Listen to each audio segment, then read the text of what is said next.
Hello?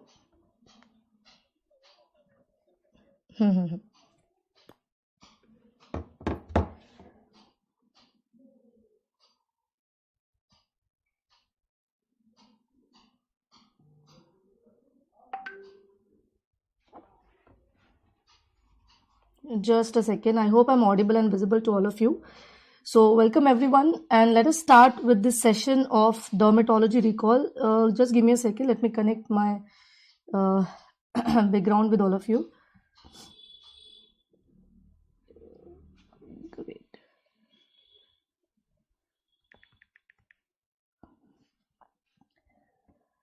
So, can you all give me a quick thumbs up if my audio video is all fine? Can you all give me a quick thumbs up? Yes, great. So I'm very sorry for that short delay because of some connection error. We could not connect or could not start at 12, but we are here. So how was your paper? I think since the paper have ended, I'm talking to the students and I'm getting the mixed reactions from everyone. Now from dermatology, we got a good number of questions, and I should say that they were like, like nothing was a new question. They were direct repeats, which were either taken from NEETPG 2022. How many of you believe that? So in NEETPG 2022, few questions which we already got in dermatology, they were directly picked and they were given in January 2023 FMGE paper. And that is why I always ask my students to please do the questions of NEETPG also if you are targeting FMG, and vice versa is also true, because the same body conduct the exams every time, so you should at least do the questions of both. So I think without wasting the time, we should start with the first question. Please remember, my student, this is a recall session. So it is possible that we might not show you the exact image which you have got in the exams, but we have tried our best to give you the exact questions, or give you the at least the questions which were asked, with a lot of recall, and we have tried to match to the exact question what have come in the exam. So that was the first question. I request all of you to please answer it. First, try answering it. The question has an image, which is a Tzanck smear image. The question is, Tzanck smear is used to diagnose all of the following except. Option number 1 was HSV1, that is herpes simplex virus 1. Second was HSV2, herpes simplex virus 2. Then HHV3, that is human herpes virus type 3. Can you tell me what is HSV3 stands for? It is varicella zoster virus. Varicella zoster virus. And these are HHV1 and HHV2. These are HHV1 and HHV2. Please remember, first three. In all these three, you see a very characteristic Tzanck smear, and that is multinucleated giant cell. Multinucleated giant cell. Correct? So very nice, Prasad, Rafik. Please remember, it is possible that HPV, one of the students is saying that HPV was given also as one of the option. The answer which should be there is HIV. HIV, when you do a Tzanck smear, you will not see multinucleated giant cell. Now, what are these cells and how do you see different type of Tzanck smears? So please remember, with respect to dermatology point, there are two Tzanck smears which are very, very important. Can you tell me what are those two Tzanck smears which are very important? One is, there is something called as acantholytic cells. You do see a lot of acantholytic cells, and that is in the condition that is known as pemphigus. And another is the multinucleated giant cell. This is your multinucleated giant cell. Giant cell, which you see in the patients of herpes. Okay, so these are the two types of Tzanck smear which I want all my students to remember. This is your acantholytic cell. Now, how to differentiate between two? Please remember, in multinucleated giant cell, you will see a single cell with multiple nucleus inside it. But what is an acantholytic cells? These are the large keratinocytes. You can see separate cells with a large hyperchromic nucleus and a perinuclear halo.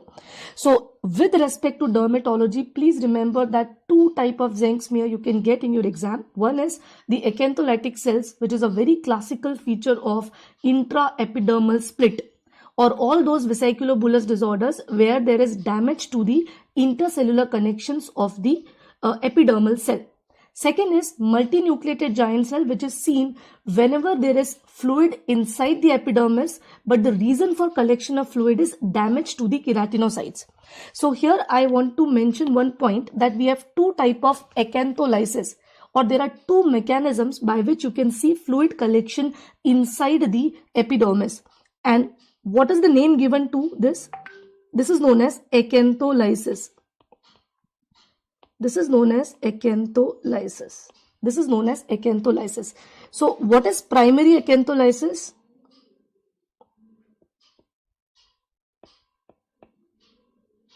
When there is separation of cells of the epidermis, there is collection of fluid, and the reason for separation of the cell is the damage to the intercellular connection, that is desmosomes.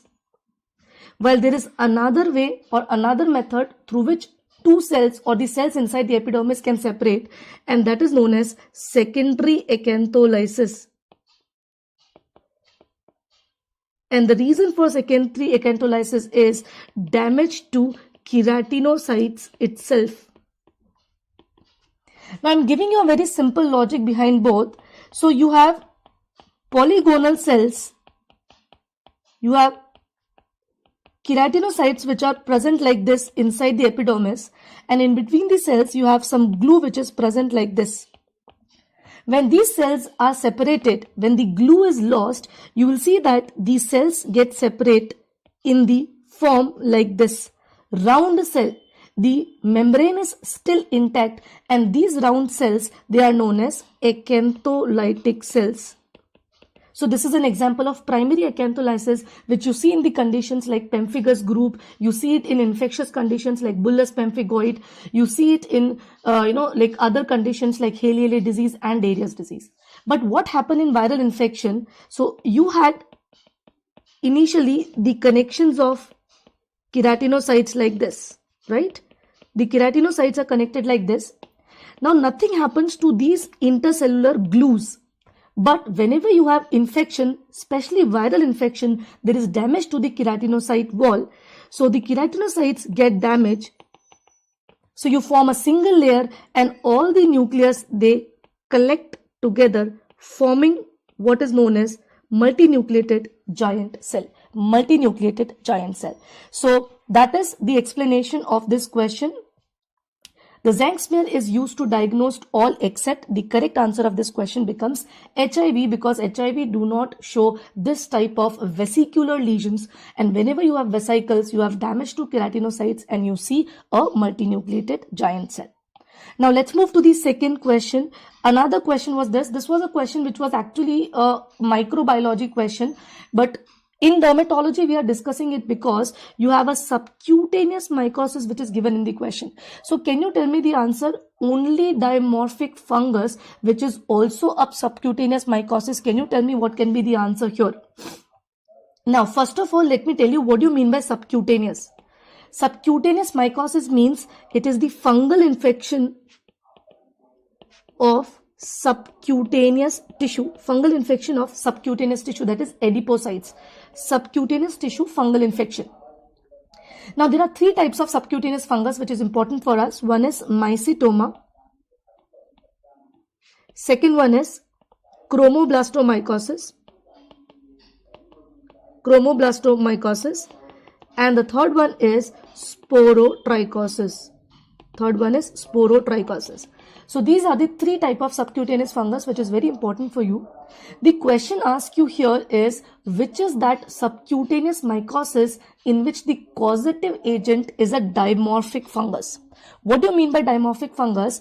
That this fungus has two forms. It present as a yeast also. Okay, so you have different type of formulation, yeast also and mold also. So please remember, it presents in both the formulation, and the answer to this question is sporotrichosis. They have different formulation. At 37 degrees centigrade, it is mainly the yeast, and at the 25 degree, it is the mold. So when a fungus has two morphological forms, it is known as dimorphic fungus, and the answer here becomes sporotrichosis. How does it appear clinically? Sporotrichosis is secondary to Sporothrix shanki. Please remember, there is a very specific feature about this particular fungus. As soon as it enters the skin or the subcutaneous tissue, it enters the lymphatics and it starts spreading through the lymphatics. And when it spread through lymphatics, it has a very classical spread. What is this spread called as? If you remember, we had a very similar question in INI-CT also. The question was, where do you see sporotrichoid spread? And what is this sporotrichoid spread? It is nothing but linear spread of the lesion which occurs because it goes through the lymphatics. Okay. So sporotrichosis secondary to Sporothrix shanki. You have lymphatic spread or something known as sporotrichoid spread. Okay. And if you do a histopath, what do you see? When you do a histopath, you see very characteristic star-shaped bodies, which is known as asteroid bodies. You see a very characteristic bodies, which is known as star-shaped bodies or asteroid bodies. Now, can you tell me in which mycoses you find that brown-colored or copper penny body, which was asked in the last year exam? In which condition you will find brown-colored copper penny bodies? That was chromoblastomycosis. So, chromoblastomycosis presents with a varicose growth on the clinical appearance. When you do a histopath, you see brown colored bodies, which is known as copper penny bodies or medulla bodies. And lastly, showing you the image of mycetoma. Mycetoma have a very characteristic triad of tumor. You have sinus discharge and you have fungal filament, which is known as grain. So this is a very characteristic triad of mycetoma: tumor, sinus discharge and grain. Now another question which you all got is this one. Now what I got to know from the students is that there were two questions which was asked from the same topic. So I want inputs from you also, that do you got or did we had two questions from the same topic of syphilis this year? In one, students have told me that in one question, the question was something like this, that an adult male with multiple sexual partner, history of a painless asymptomatic genital ulcer, the next investigation of choice. And we had a very similar question where the image of the secondary syphilis was shown. So something like that, two questions from the same topic, and that is STD. Now, if anybody of you have attended my classes, my live classes or my physical classes, I always teach you that STD is something from which you will get questions in your exams. NEETPG, we had more than 2 questions. INI-CT, we had 3 questions. And now in FMG, from the same topic, we are getting 2 questions, right? So can you tell me the answer of this one? An adult male with multiple sex partners. So multiple partners, history of painless ulcer. What is the next investigation of choice? Please remember, syphilis. It is also remembered as syphilis.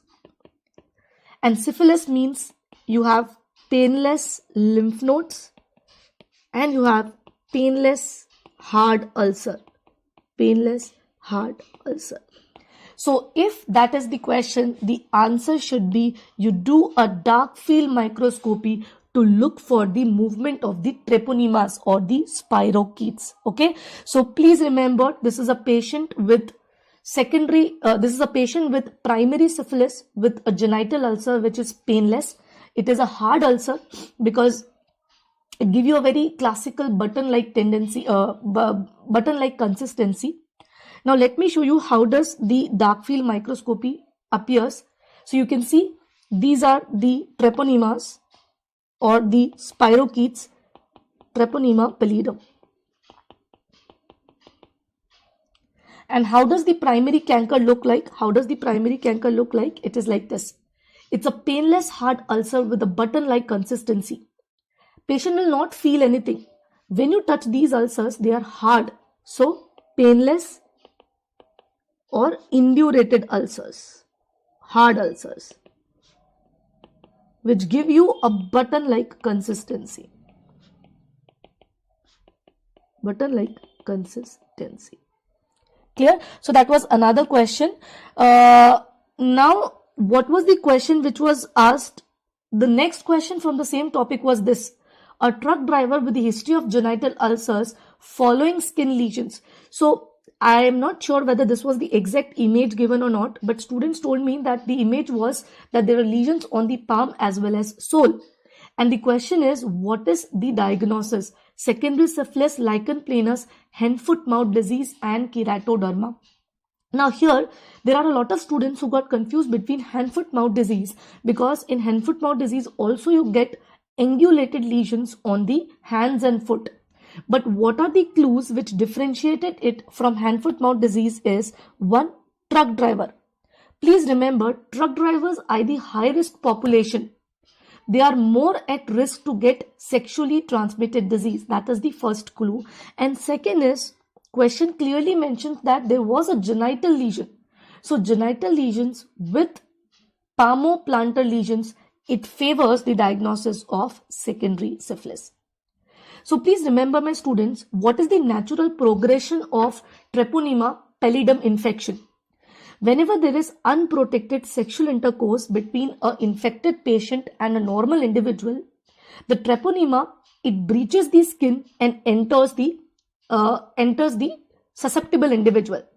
So if it is a heterosexual intercourse, then it is the genitals which is mainly affected. Now, at the site of entry, or at the site where the treponema have gained entry into the body or into the skin, at that site treponemas will form a hard painless ulcer, and this stage of syphilis is known as primary syphilis. Understood? So first of all, there is an unprotected sexual intercourse, and after that there is an incubation period of 9 to 90 days, and following which patient will see that at the site of entry there is a hard painless ulcer. Now, after some time, the treponema will multiply and it will gain entry into the blood. Once it gain entry into the blood, it can spread to any part of the body. It can go to anywhere, any place, any part of the body. So you can see symmetrical, non-symmetrical, polymorphic, pleomorphic lesions. So any sort of morphology can be seen when you have dissemination or hematogenous spread of treponema. This is known as secondary stage. Now there are few specific lesions of secondary stages. Let me show you that. What are these specific lesions? Please remember, you see wet moist lesions of the genitals. This is known as condyloma lata. They are flat moist lesions which are seen on the genitals of these individuals. Second is, you have white color painless ulcer of the oral cavity. This is known as mucus patches. Third is, you have palmoplantar lesions which are known as macular syphilis. So that is a very classical description, or these are some of the specific lesions which give you a hint that this could be a patient of secondary syphilis. Now, what happens if even at this stage patient do not get any treatment or patient do not receive treatment? Patient will go into another stage, and can you tell me what is that next stage? After secondary syphilis, what is that next stage in which the patient enters? It is the latent phase of syphilis. No cutaneous lesion. Only the investigations will give you an idea that patient is an infective case. And after some time, patient enters into a stage where the internal organs are affected, and that is called as tertiary syphilis. So like that, we have primary stage, local lesion, secondary when there is hematogenous spread, latent phase, and tertiary phase. That is the normal course of syphilis. Please remember, STD is a very important topic. You have to read the DDs of genital ulcers, urethral discharge, as well as vaginal discharge.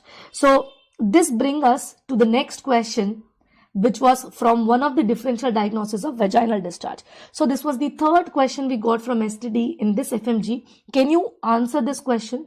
Female presented to the hospital with complaints of frothy discharge, wet mouth showed trophocyte moving. What is the diagnosis? I'm not sure whether this was the exact language given or not, but yes, after a lot of discussion with the students, this was something given in the question. Can you help me correct the question if this is not correct? Anybody? Nupur, Prickle, Atul, positive vibe. Can you tell me what can be the answer here in this question? Anyone can tell me the answer here?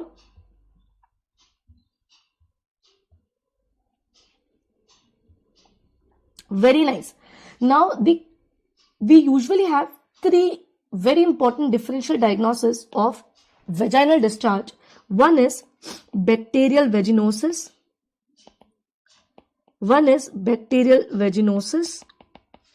Second is trichomoniasis, which occur because of Trichomonas vaginalis. And third is candidiasis. Another one is physiological. Now, what are the key points which help us differentiate all these three? In bacterial vaginosis, we see profuse white discharge. And this is very, very foul smelling. So this is one clue, very, very important clue. Profuse white discharge with foul smell. Okay, profuse white discharge with foul smell. Second, in trichomonas, the characteristic history is greenish frothy discharge. You have greenish frothy discharge. And it is associated with a lot of inflammation of the cervix. It has a lot of inflammation of the cervix. Now, please remember the organism Trichomonas vaginalis, it's a pear-shaped organism with 2 to 10 flagellas on them. So, it's a highly motile organism. And that is what is given, that the wet mount shows trophozoite which is moving. So, that is Trichomonas vaginalis. In Candida, you will see white curdy discharge. Patient complains that there's a lot of itching, there's a lot of burning in Candida. And if you do a wet mount, or if you do the studies here, if you do the microscopy, KOH, you will see pseudo yeast, pseudo budding yeast. Okay, pseudo hyphae are seen here. Pseudo hyphae are seen because the yeast buds, giving it a pseudo hyphae appearance. In physiological type of discharge, you will only see profuse white discharge without itching, without any foul smell, and when you do microscopy, you will not see anything in the wet mount, or whether it is a KOH or whether it is a staining technique. So please remember, the answer of this question should be Trichomonas. Clear? Shubham, Dr. Atul, I hope this question is clear. Nupur, Surya. So that was the third question which we got from STD, and here the question is from the DDs of vaginal discharge. We have already discussed what are the main points. Remember, bacterial vaginosis, white foul smelling discharge. Trichomoniasis, greenish frothy discharge with a lot of inflammation of the cervix. And can you tell me what is the name given to that cervix, the inflamed cervix of Trichomonas? What is the name given to the inflamed cervix of Trichomonas vaginalis? Very nice. It is known as strawberry cervix. It is known as strawberry cervix. Now moving to the next question. The next question which I got to know from the students is that the question simply said that a patient with silvery plaque, I'm not sure whether the word mycoses was used or not, but the students told me that the question was something like that a patient presented with a silvery plaque or patch on the limbs. What is the diagnosis? Few students say that the nail findings were given. So I want to ask from my students, like, did they give any nail finding or image of any nail change associated with this question? Atul, Nupur, positive vibe, you are right about this. The answer is psoriasis. Very classical description. You have well defined erythematous, that is red color, also known as salmon color plaques, salmon color papules and plaques, which are surmounted by silvery micaceous scales. So that is how you describe the lesions of psoriasis. They are always well defined. Can you see the normal skin and the lesional skin? You can easily differentiate both of them. So they are well defined. It can be easily differentiated from the normal skin. Okay, so yes, positive vibe says that there was some information about the nail was given. I think in the question nail pitting was given. That's what few students told me. So maybe they had some information about the pitting of the nail. So that is another very important clue, because nail pitting is the most common feature or most common nail change in the patients of psoriasis. Now, little bit about psoriasis. Please remember, it's an autoimmune T lymphocyte mediated disease where the T lymphocyte stimulates the stratum basal cell to divide very rapidly. Now, when the cell divides rapidly, there is no much time for the cell to mature, and because of that, they keep on retaining in the stratum corneum layer. This retained stratum corneum layer is known as scales. Second thing which all my students ask me, that why you have silvery white scales in psoriasis. Please remember, my students, in the plaque of psoriasis, you have different layers of scales. Sometimes the air get entrapped between them. So there is entrapment of the air between these scales, and this entrapped air give it a silvery mycoses appearance. So the reason why you get silvery scales is because you have air particles which are trapped, or air is present in between the different layers of the scale.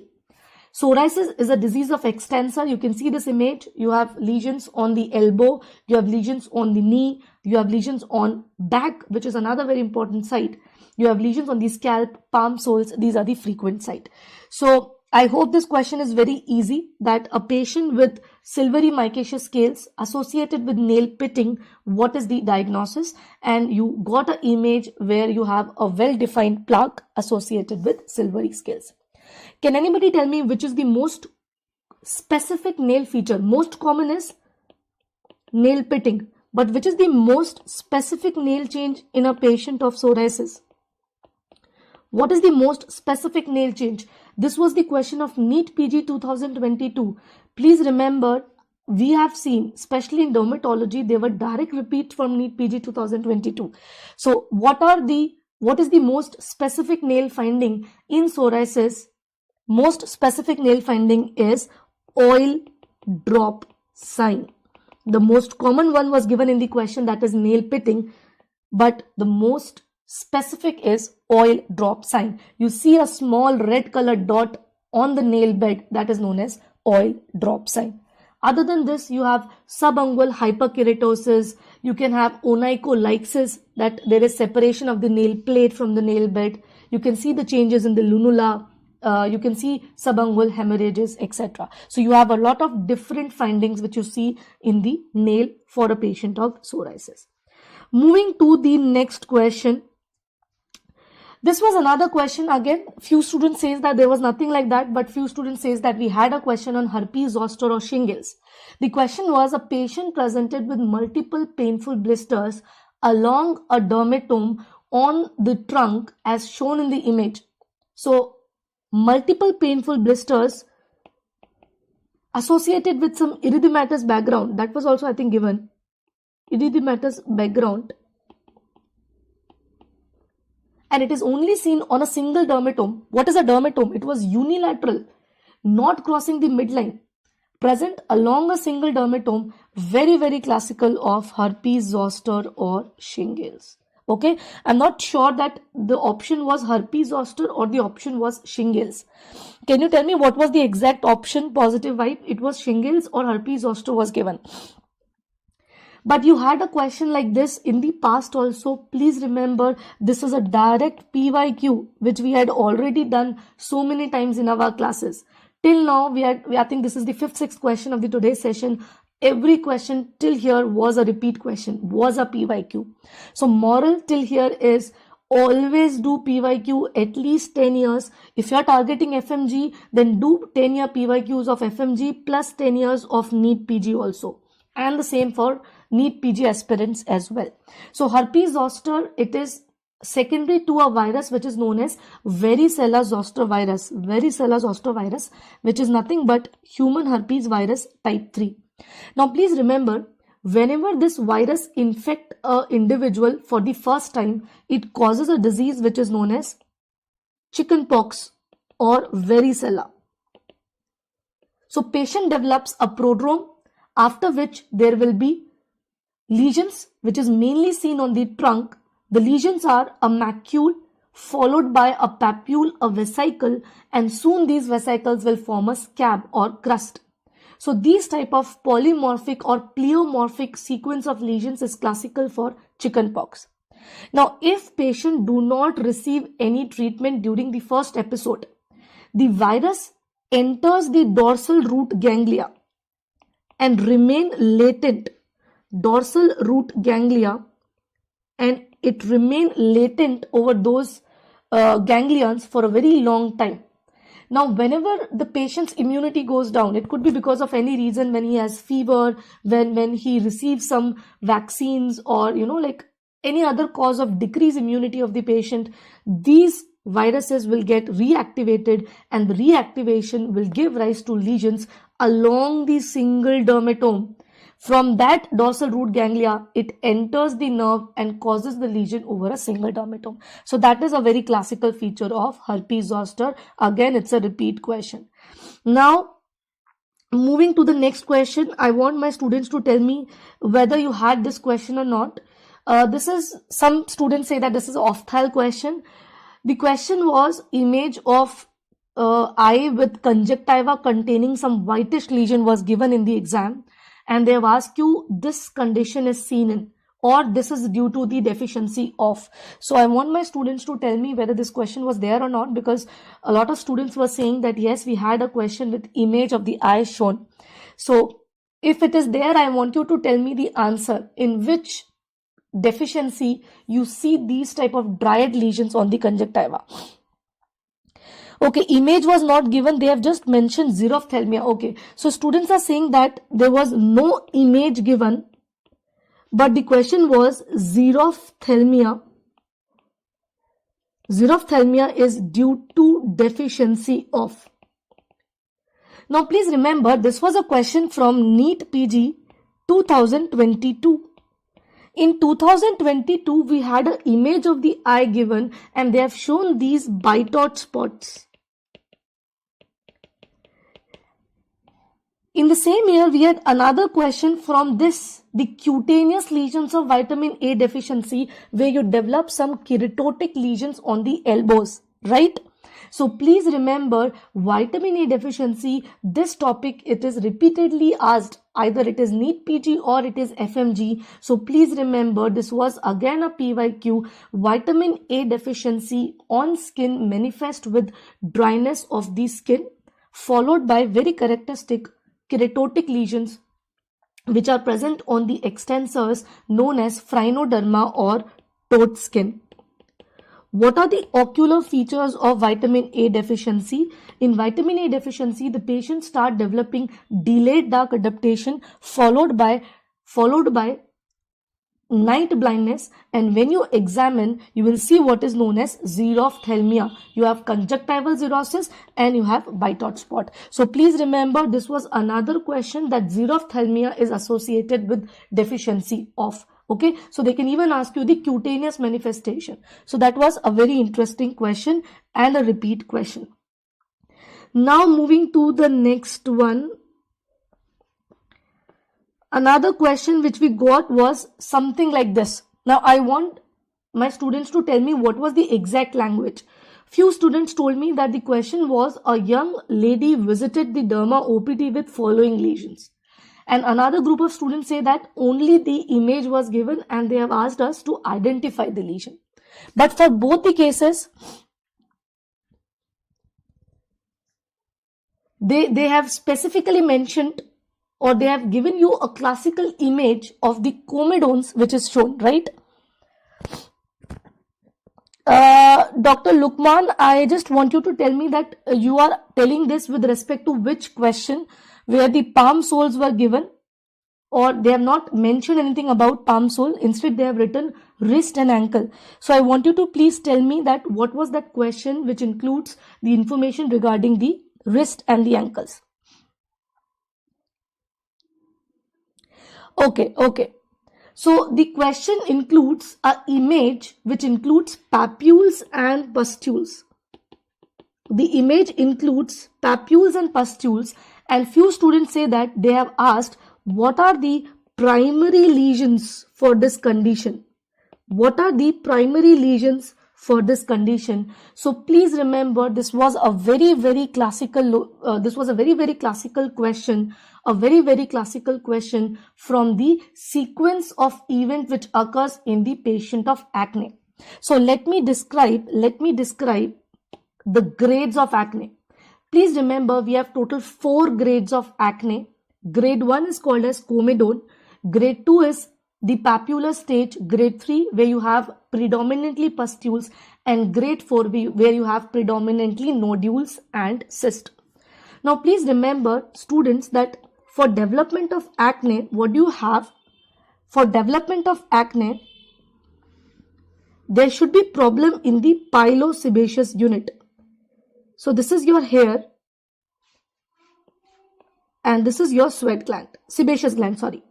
Now what happens in the stage 1, the sebum which comes out through the sebaceous gland, through the follicular opening, it get blocked somewhere here. So because of this blockage, the sebum get collected just underneath, and this collection of sebum will give rise to a little raised lesion. This is known as comedone. Now please remember, students, that we have 2 types of comedones which are present. We have 2 types of comedone. One is open, another is closed. The image which is given here, or which I have drawn, you can see that there is complete closure of the outflow. This is known as closed comedone, which appears white, and that is why it is known as white head also. White head also. Second is open comedones. In open comedones, you see that there is a slight opening which remains, and because of this slight opening, the air enters the follicular opening. This air will cause oxidation of the sebum, giving it a black appearance. This is known as blackhead. So these are the 2 primary lesions from which the acne start. That is obstruction to the follicular outflow. Obstruction to the follicular outflow. What happens next? Whenever you have obstruction and collection of sebum, there is a lot of organisms which are anyway present. P. acne, Propionibacterium acne, which is the normal commensal of the hair follicle, it starts to proliferate because there is a lot of collection of sebum.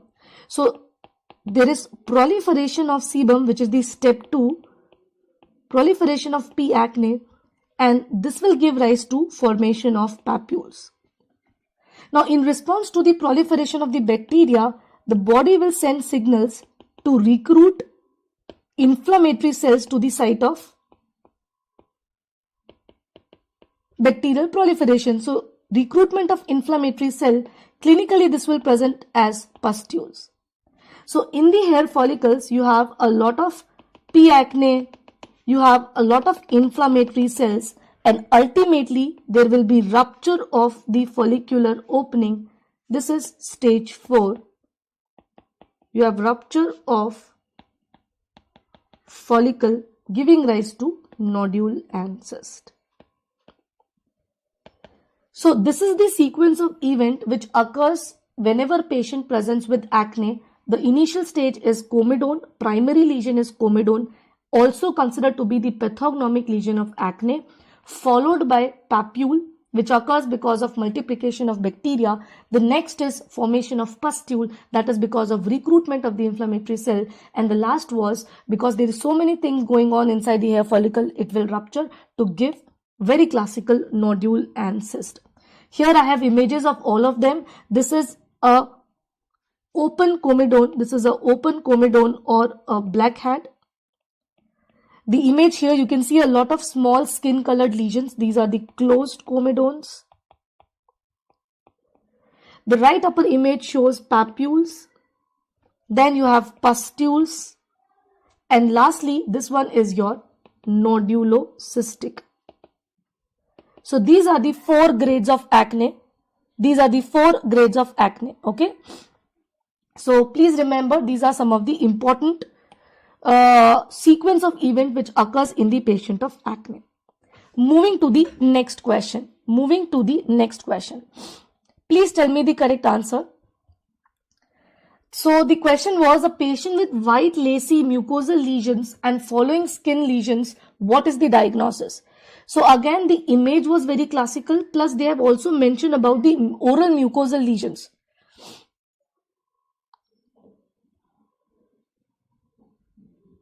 Okay, very nice. I think a lot of students now recall that what was the exact sequence given in the question. Can you tell me anything other than this was given in the question or not? I just got to know that there was an image of lichen planus and the question mentioned that the patient also contained the oral mucosal lesions. Anything which is anything else which was mentioned in the question? Any other finding like presence of itching or something like that was mentioned? Great. So this is a very classical purple papule which is seen in the patients of lichen planus. Please remember, in 60 to 70% of lichen planus patient, you see white lacy reticular type of oral LP. The lesions are mainly plain topped here, and they are highly pruritic, very itchy. Okay, they are very itchy. So please remember, the flexure was given in the image that a patient had the lesion on the flexural area. Lichen planus classically presents with the lesion on the flexures. And to describe the lesions, we use 5 P's. They are plain topped, they are polygonal, they are purple, pruritic, pacule. Now on the surface, when you look it under the hand lens, you can see some white reticular lines, and these are known as Wickham striae. So yes, wrist ankle showed a few lesions, and I think in the option was prurigo nodularis. Please remember, even if there is prurigo nodularis, the answer still remains lichen planus, because lichen planus has a very characteristic purplish appearance. If they write about something about the itching also, then it is more in favor of lichen planus. Okay, so can you tell me what was the exact word or language of the question, Rahul? That is what I found from my students, that an image was given with respect to the lichen planus. They have mentioned about the mucosal lesion. Anything else was given? Was the image different from what I'm showing you here? Anything else which I need to add for this particular question? I want my students to please keep on suggesting on the chat so that we can, make the correction and upload it on the eMedicoz app.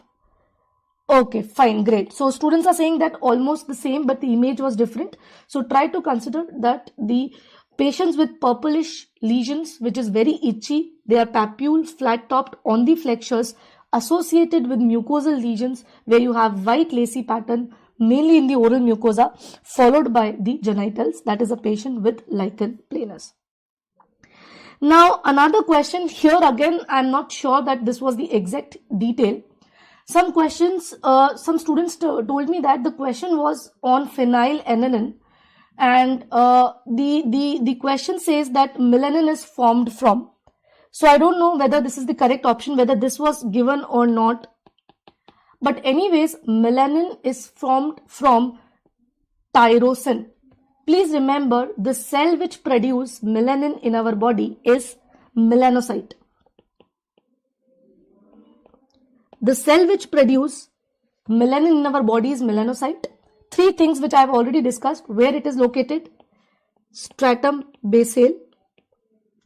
It is a dendritic cell which contains a very specialized organelle which is known as melanosome. Now inside melanosomes we have an enzyme which is known as tyrosinase enzyme. Please remember, my student, this tyrosinase converts tyrosine into dopaquinone, and ultimately it forms 2 types of melanin. One is eumelanin, which is a dark color pigment, and another is pheomelanin, which is a light or a yellow color pigment. So these are the pigment which is, or these are the 2 types of pigments which is present in every one of us. Please remember the number of melanocyte is same whether you have a dark skin or a light skin. The only difference is the ratio of eumelanin to pheo. If you have more eumelanin, the skin color will be darker. And if you have more pheomelanin, the skin color will be lighter. So that was the question, and I think it was very easy that tyrosinase is the primary, or it is the main source from which the melanin is formed in the body. Now, one more thing is, there are few students who told me that the one question was asked from pellagra also. So I just want to know whether you had any question from pellagra. They have shown image with Castle's necklace, something like this. Again, I'm not sure whether this was the question asked or not. So it is a doubtful question from my end. But if they have asked you this particular question with the image showing the lesion on the neck, the answer would be vitamin B3 deficiency. So, okay. So Lukman is saying that, ma'am, the image was not given, but yes, you had a question. So I'm not very much sure. This is a little doubtful question. Only few students told me that, ma'am, there was a question on pellagra also. So I'm not very sure. So, okay, image was not there. So again, I always tell you that from nutritional deficiency with respect to dermatology perspective, pellagra is very, very important. We have classical Ds, you have diarrhea, dermatitis and dementia. This type of dermatitis is a photodermatitis where the lesions are seen on the sun exposed areas like neck, which is known as Castle's necklace. Then you have lesions on the arms and lower limbs which are mainly exposed. Okay, so other Ds, I already told you, there is diarrhea, there is dementia, and there is dermatitis, which is mainly photo-exposed, photodermatitis, and the last is death. So there was a question. Students are saying that the image was not given, but yes, there was a question on pellagra. So with this, we are done with the questions. Let me check. I have not missed. I hope I have not missed any question. So what I will tell you is that the question was very, very expected question, especially if I talk about dermatology. A lot of questions were direct PYQ from NEETPG, or it was a PYQ from the last year FMGE paper. So I request my students, whatever exam you are targeting, always do PYQ. Simply doing PYQ will give you an edge over the other students who have not done it. So always try to do a lot of practice by doing the PYQs of the same exam or maybe the other exams, which is very important. So thank you all of you. Good day and take care.